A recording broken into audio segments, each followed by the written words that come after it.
Hello friend, welcome back to my new vlog. और बताइए कैसे हैं आप सब। आई होप आप सब बहुत ही अच्छे से होंगे और हम सब भी ठीक हैं। तो फ्रेंड्स, यहाँ पर आप देख सकते हैं मैं जा रही हूँ अपने मायके। जैसा कि मैंने आपको पिछले एक दो व्लॉग में बताया था कि शादी है तो मुझे फिर से जाना होगा। तो बस कल है शादी, तो कल हम लोग जाएंगे अपनी बुआ के यहाँ। तो आज शाम को हम लोग निकल रहे हैं। आज मायके जाऊंगी, फिर सुबह सब लोग वहाँ से हम लोग निकलेंगे बुआ के यहाँ। बुआ जी के बेटे की शादी है तो कल मंडप है, फिर बारात है, तो हम लोग कल जाएंगे। तो बस मैं घर से निकल आई हूँ। थोड़ा आगे चल के जो है पेट्रोल पंप पड़ गया था तो गाड़ी में पेट्रोल नहीं था, तो बस हस्बैंड यहाँ पर जो पेट्रोल है वो भरवा रहे हैं। और उसके बाद जो है फिर हम लोग यहाँ से निकलेंगे। और थोड़ा सा लेट हो गया निकलने में। वैसे आज छुट्टी ही थी बट फिर भी इतने सारे काम थे ना, कल से ही मैं लगी हुई थी क्योंकि इस तरह से जाना होता है कहीं दूर शादी में। हमें जो है शादाबाद जाना है जो हाथरस के पास है वहाँ। तो ये था कि कोई चीज़ रह ना जाए। मायके जाती हूँ तो ये होता है कि चलिए कोई चीज़ रह भी जाएगी तो कोई दिक्कत नहीं है, वहाँ से मिल जाएगी। बट जब इस तरह से शादी वगैरह में कहीं बाहर जाते हैं तो थोड़ा सा ये होता है, स्पेशली जब बच्चे छोटे होते हैं। और अब तो हल्की हल्की सर्दी भी स्टार्ट हो गई है, तो उस तरह से जो है सारी जो तैयारी है वो कर रही थी। इसी वजह से जो कल व्लॉग था वो नहीं आ पाया था, क्योंकि कल मुझे सारा दिन इसी में ही हो गया तैयारी करने में। उसके थोड़ी देर बाद जो है लगभग 5:45 के आसपास हम लोग पहुंच गए हैं घर। और यहाँ पर सब लोग अपने काम में लगे हुए हैं। गाड़ी वगैरह सब आंगन में खड़ी हुई थी। दिवाली पे कितना अच्छा लग रहा था। अभी देखिए क्या हाल हो रहा है, क्योंकि सबकी अपनी गाड़ी है ना, बाइक वगैरह, तो सब आंगन में ही खड़ी होती हैं। और जो काम था जो भाभी करती हैं वो भी सब स्टार्ट हो गया था। जैसे मैंने आपको बताया था जो मशीन की पूजा वगैरह हुई थी वो, तो वो भी सब स्टार्ट हो गया था। तो सब उसी में लगे हुए थे। और यहाँ पर ना इतनी हम लोगों को हँसी आ रही थी, क्योंकि इससे पहले जब भी मैं आती हूँ ना तो सिर्फ पैर वगैरह ही छूना छुआना होता है। गले वगैरह हम लोग नहीं मतलब मुझे ही नहीं अच्छा लगता था, तो कभी मैं गले नहीं मिलती थी। बट आज मैंने कहा कि आज सब लोग मेरे गले मिलेंगे, तो इतनी हंसी आ रही थी और सब लोग इतना हंस रहे थे मुझे देख के कि आज दीदी को क्या हो गया है। बच्चे भी बोल रहे थे आज बुआ को क्या हो गया है, क्योंकि हमारे यहाँ क्या होता है ना, बेटियों के पैर छुए जाते हैं तो गले वगैरह मिलना बहुत ही कम होता है। और होता भी है तो मुझे ना बड़ा अजीब सा लगता था। बट मैंने देखा है कि सभी लोग आते हैं जाते हैं मिलते हैं तो गले वगैरह मिलते हैं। तो मैंने कहा नहीं, आज से मैं भी सबके गले मिलूंगी। तो वही मैं सबको बोल रही थी तो सब लोग बोल रहे थे अब तक तो तुम्हें बड़ी शर्म आती थी, आज तुम्हें क्या हो गया है। तो उसी चीज़ को लेकर हम लोगों को इतनी हंसी आ रही थी ना, हंसते हंसते मेरे पेट में दर्द हो गया था। और सच में ऐसा मिलना मिलाना आज से पहले हम ननद भाभीियों का कभी नहीं हुआ। बहुत सभी लोगों को हंसी आ रही थी। तो बस सबका मिलना मिलाना हुआ। उसके बाद जो भाभी ने चाय बना दी थी, तो बस मैं यहाँ पर बैठ कर चाय पी रही हूँ। और मम्मी भी चाय पी रही हैं। हिमानी दिशु वगैरह नहीं पी रही हैं, क्योंकि शाम को वो पी चुके थे और मम्मी के लिए जो है बना दी थी। तो बस यहाँ पर मैं चाय पी रही थी बिस्किट नमकीन के साथ। और यहाँ पर दिशु जो है वीडियो शूट कर रही थी। और बस चाय पी के जो है फिर मैं निकलूँगी अपना थ्रेडिंग कराने के लिए, क्योंकि फिर सुबह ये है ना कि अपनी वैसे ही तैयारी हो जाती है निकलने की। और बाई चांस शॉप वगैरह ना खुली या फिर नहीं जा पाए टाइम की वजह से, तो मैं अभी जो है थ्रेडिंग करा लूँगी। वैसे तो मैंने अभी करवा चौथ पर ही करवाई थी, कुछ दिन पहले करवा चौथ से। बट फिर भी थोड़ी हो गई थी तो मैंने कहा चलिए करा लेते हैं, अच्छी नहीं लग रही थी। तो बस यहाँ चाय नाश्ता वगैरह हो रहा था। और उसके बाद मैं निकल आई थी थ्रेडिंग कराने के लिए। तो यहाँ पे ऑलरेडी 2 लोग बैठे हुए थे तो उनकी हो रही थी, तो फिर मैं बैठी हुई थी। और यहाँ पे बगल में ये एक आंटी मिल गई थी, काफ़ी अच्छा था इनका नेचर। तो हम लोगों में काफ़ी बातें होने लगी। फर्स्ट टाइम ही मिले थे बट ऐसा लग रहा था कि कितना पहले से जो है जानते हैं। तो बस जब तक मेरा नंबर नहीं आया तब तक बातें वगैरह हुई। और उसके बाद मेरा नंबर आ गया तो मैं यहाँ पर थ्रेडिंग करा रही हूँ। और ये जो दीदी है ना, ये भी मुझे काफ़ी अच्छे से जानती हैं, क्योंकि मैं हमेशा इन्हीं के पास आती हूँ। तो वही है, जब भी मैं आती हूँ ना तो यहाँ मेरी बीमारी की जो बातें हैं वो स्टार्ट हो जाती हैं जब भी वो थ्रेडिंग करती हैं। क्योंकि मेरे जो बाल है ना, हेयर जो काफ़ी कम है थ्रेडिंग के भी और वैसे भी, तो बस वही वो बातें शुरू हो जाती हैं। उसके बाद मैं घर आ गई और यहाँ पर मैंने देखा तो भाभी बीच वाली जो है मेरा जो ब्लाउज है वो सिल रही थी। मैंने एक वेलवेट की साड़ी जो है मंगाई थी शादी में पहनने के लिए, क्योंकि अब हल्का ठंडा मौसम हो गया है और आगे भी ठंडे आने वाली हैं, तो वेलवेट की साड़ी काफ़ी अच्छी रहती हैं। तो बस वही जो ब्लाउज है भाभी सिल रही थी, तो वही मुझे दिखा रही थी कैसा है कैसा नहीं। सिंपल बनवाया था बस मैंने, बिल्कुल उसमें कुछ भी नहीं है।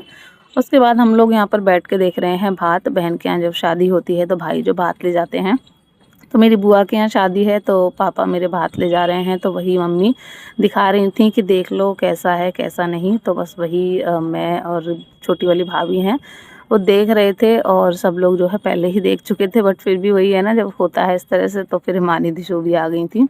तो यही बातें हो रही थी किस तरह से किसके लिए क्या क्या जा रहा है, कितना साड़ी कितना सूट सब कुछ क्या है। तो बस वही हम लोग बैठे बैठे देख रहे थे। उसके बाद खाना वगैरह खाया, फिर हम लोग सो गए। और अब मैं मिल रही हूँ आपसे नेक्स्ट डे। आफ्टरनून हो गया है, लगभग 12:30-1 बज रहा है और तैयारी हो रही है जाने की।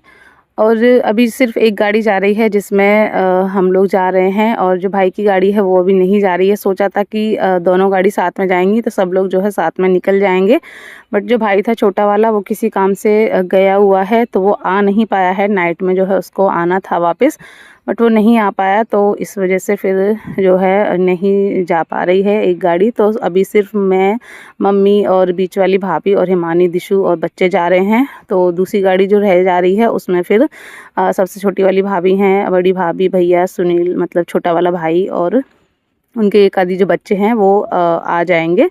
तो ये है कि आज का जो मंडप होता है वो है, तो जाना तो आज ही चाहिए था, बट वही है ना कि अब दिक्कत हो गई है। भाई को भी जो है काम था तो वो भी छोड़ नहीं सकते हैं, तो इस वजह से हम लोग जो है निकल आए थे, और बाकी वो लोग जो है जब भाई आ जाएगा तब आ जाएंगे। तो हम लोग वहाँ से निकल आए, थोड़ा जो है आगे चले तो वहाँ पर रास्ते में सिंघाड़े मिल रहे थे, बहुत ही एकदम बढ़िया ताज़े ताज़े हरे हरे। तो हस्बैंड ने ले लिए थे मम्मी के लिए, क्योंकि उन्हें पता है मम्मी को सिंघाड़े बहुत पसंद हैं, और उन्होंने ही देख लिया था तो उन्हें याद आ गया। तो उन्होंने 2 किलो जो सिंघाड़े थे वो तुलवा लिए थे। काफ़ी अच्छे एकदम ताज़ी ताज़ी और एकदम मीठे मीठे से सिंघाड़े थे, क्योंकि अभी स्टार्टिंग हुई है ना, तो अभी कच्चे कच्चे थे तो काफ़ी बढ़िया लग रहे थे। और यहाँ पर जो है भाभी निकाल रही हैं सिंघाड़े, और वही जो है हम लोगों को दे रही थी, क्योंकि एक ही गाड़ी में थे ना तो सामान भी काफ़ी हो गया था और हम लोग भी काफ़ी हो गए थे, तो बैठने में भी थोड़ा दिक्कत हो रही थी, और मैं थोड़ा वीडियो भी शूट कर रही थी। तो इस वजह से भाभी ने कहा चलो मैं छील कर दे देती हूँ मम्मी को भी और तुमको भी, तो खा लेना। तो बस यहाँ पर भाभी वही जो है तैयारी कर रही हैं, सिंघाड़े निकाल कर छील कर दे रही थी सभी लोगों को, और बस मैं यहाँ खा रही थी, थोड़ा बहुत वीडियो शूट कर रही थी। उसके बाद फिर हम लोग पहुँच गए। लगभग हमको 2.5-3 घंटे लग गए थे पहुँचने में। जैसे मैंने आपको बताया था कि हाथरस के पास जो सादाबाद है वहाँ पर जो मेरी बुआ जी हैं उनका गांव है। तो हम लोग आ गए और बस फिर थोड़ा बहुत मिलना मिलाना हुआ, बातचीत हुई। उसके बाद फिर अंधेरा हो गया, तब तक जो दावत होती है वो स्टार्ट हो गई थी। तो गांव वगैरह की जो दावत होती है पहले वो हुई, तो वो लोग खा पी कर फ्री हो गए थे। उसके बाद फिर हम लोगों का नंबर आ गया था, तो बस हम लोगों ने जो खाना वाना था वो खाया। पहले भी जब आए थे तब भी सुबह मंडप में जो कड़ी चावल बनते हैं वो खा लिए थे। उसके बाद फिर यहाँ दावत में आ गए थे, और ये जो है लगाया हुआ था पांडाल वगैरह खेत में ही, जहाँ पर खाना खिलाया जा रहा था। और इस साइड यहाँ पर ये देखिए, ये जो घर है ना ये अभी नया ही बनवाया है। बिल्डिंग पूरी रेडी हो गई है, अभी अंदर थोड़ा बहुत काम रह गया है। तो ये नया घर है बुआ जी का, और जहाँ पर हम लोग रुके हुए थे वो पहले का घर है। तो ये अभी नया बन रहा है, थोड़े बहुत टाइम में ये भी पूरा तैयार हो जाए। काफ़ी अच्छा जो बिल्डिंग है वो बनवाई है। और बस फिर खाना वगैरह खाकर हम लोग आ गए, थोड़ी बहुत देर बैठे, फिर टाइम आ गया यहाँ पर मेहंदी लगवाने का। तो यहाँ पर लग रही है दूल्हे राजा के मेहंदी, ये है दूल्हे राजा जिनकी शादी है। तो यहाँ पर ये गांव की ही कोई हैं, इनकी ही रिलेशन में बुआ जी के, तो वही जो है जो मेहंदी है वो लगा रही थी। तो काफ़ी बढ़िया मतलब मेहंदी लगा दी थी। तो फिर सबसे पहले भाई के ही लगाई थी, उसके बाद फिर बुआ जी की बेटी वगैरह उन्होंने भी लगवाई थी। मुझसे भी बोला था लगवाने के लिए कि मैं भी लगवा लूँ, बट आप सभी जानते हैं कि मैं सिर्फ करवा चौथ पर ही मेहंदी लगाती हूँ, उसके अलावा मैं मेहंदी नहीं लगाती हूँ, मेरा मन ही नहीं होता है मेहंदी लगाने का। तो फिर मैंने मना कर दिया, तो फिर उन्होंने ही लगवा ली थी। बस हम लोग यहाँ बाहर बैठकर अपनी बातें वगैरह कर रहे थे, बुआ जी के साथ में बैठी हुई थी बड़ी वाली बुआ जी हैं, और सब लोग बैठे हुए यहाँ बातें हो रही थी। फिर नंबर आ गया यहाँ पर जो भात होता है वो पहनाने का। तो ये बुआ जी की बेटी हैं, तो ये जो चौक पूरा जाता है ना वो पूर रही हैं, और मैं भी वहीं बैठ गई थी साथ में ही। मुझसे बोला था कि तुम बना दो, बट मैंने कहा आप ही बनाओ, क्योंकि मुझसे ना थोड़ा सही से नहीं बनता है। तो फिर वही जो है यहाँ पर जो चौक होता है वो बना रही हैं। तो फिर यहीं पर सबको खड़ा करके जो भात वगैरह होता है वो पहनाया जाता है। तो फिर जो सिस्टर थी वो मेहंदी लगवाने बैठ गई थी तो यहाँ पर जो कलश वगैरह होता है वो मुझसे बुआ जी ने रखवा लिया था। तो ये कलश यहाँ पर रखा जाता है बीच में, इसमें पानी वगैरह पता नहीं क्या क्या रखते हैं भर के। तो बस ये कलश यहाँ पर मैंने रख दिया है और उसके बाद बारी बारी से सबको भात पहनाने का नंबर आता है। तो यहाँ पर जो बुआ जी हैं वो अपने भाइयों का जो टीका है वो कर रही हैं। तो पापा जी थे और चाचा थे और ये सबसे फर्स्ट नंबर पर हमारे अंकल हैं जो सामने रहते हैं ना मेरे मायके घर के सामने, तो इनको भी जो है निमंत्रण वगैरह जाता है। और बीच वाले चाचा थे वो आए नहीं थे, उनका थोड़ा तबीयत वगैरह ख़राब थी। तो बस सभी का टीका वगैरह हुआ, उसके बाद नंबर लग गया यहाँ पर भात पहनाने का। तो सबसे पहले जो दूल्हे राजा थे उनको ये जो टावल थी वो जो है उड़ाई, और उसके बाद फिर यहाँ पर और भी सभी को जो भात वगैरह था वो पहनाया गया। मेरे हस्बैंड और बुआ जी के जो दामाद वगैरह हैं उनको पहनाया गया था, तो वो क्लिप जो है दिशु ने ली नहीं। उसके बाद नंबर आ गया था, सारी बुआओं को इकट्ठा करके खड़ा कर दिया था और सारी बुआओं को जो है भात जो था वो पहनाया गया था। फूफा वगैरह सबको जो है पहना दिया था। फिर यहाँ सबसे लास्ट में जो बहनें होती हैं उनको पहनाया जाता है। ये होता है कि बहनें जो होती हैं अपने जितने भी होते हैं सबको पहनवा के उसके बाद फिर पहनती हैं। हमारे यहाँ ऐसा होता है और सभी के यहाँ अलग अलग रीति रिवाज होते हैं, तो वो हमारे यहाँ इस तरह से होता। तो बस यहाँ पे सभी को भात वात पहनाया, उसके बाद फिर जो है हम लोग